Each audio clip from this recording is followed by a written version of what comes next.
Cameroun OLMB, le jeu trouble de McGill et de la Task Force exclusivité Panorama Papers.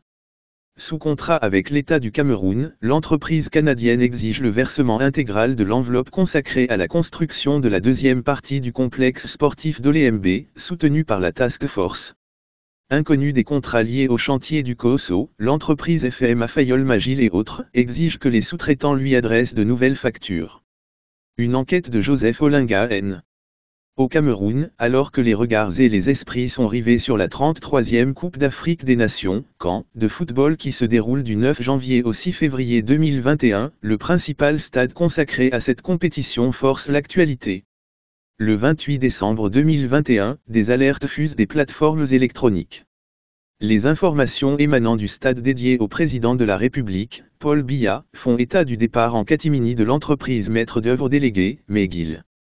Informations avérées, indiquent des sources proches du chantier. Sur le chantier, l'entrain perceptible sur certains espaces contraste avec la réalité dans les états-majors. L'espace autrefois occupé par de nombreux véhicules estampillés aux couleurs de l'entreprise de droit canadien paraît vide. Moins de la poignée des véhicules appartenant à l'entreprise ont été défaits de leurs habillages.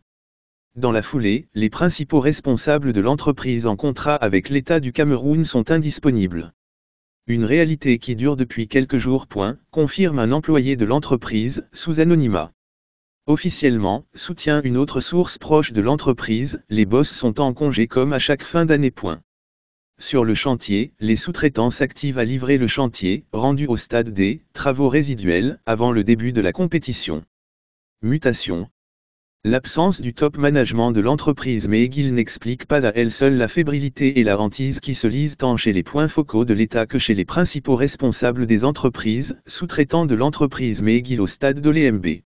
Depuis quelques semaines déjà, l'entreprise McGill, sous contrat avec l'État du Cameroun pour la construction du complexe sportif d'OLMB, COSO, a changé de dénomination pour devenir FMA Fayol Magil et autres.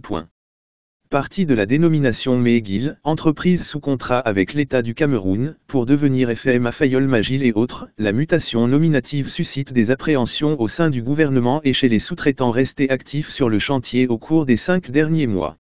Des sources proches des sous-traitants de l'entreprise réclament à l'entreprise McGill des factures évaluées à près de 15 milliards de francs CFA, étalées sur les 6 derniers mois de l'année en cours.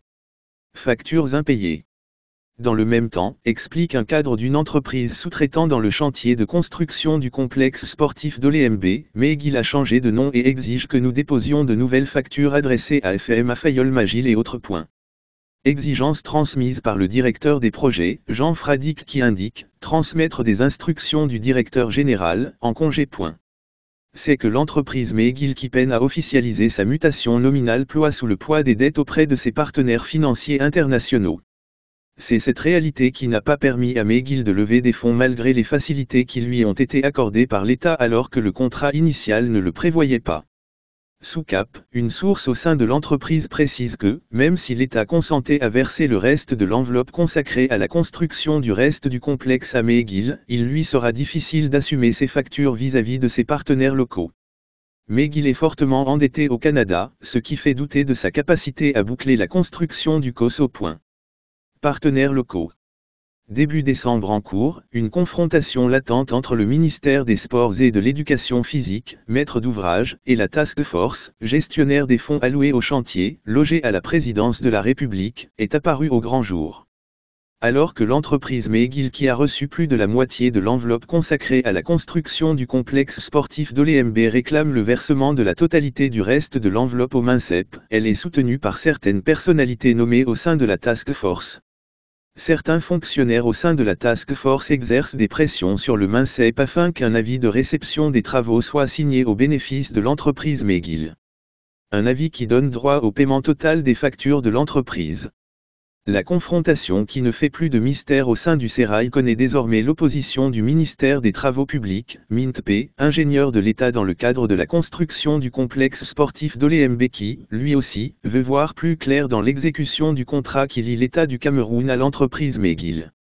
C'est que, sous-traitants, fournisseurs et autres partenaires financiers engagés dans le projet n'ont de cesse de faire monter leurs plaintes.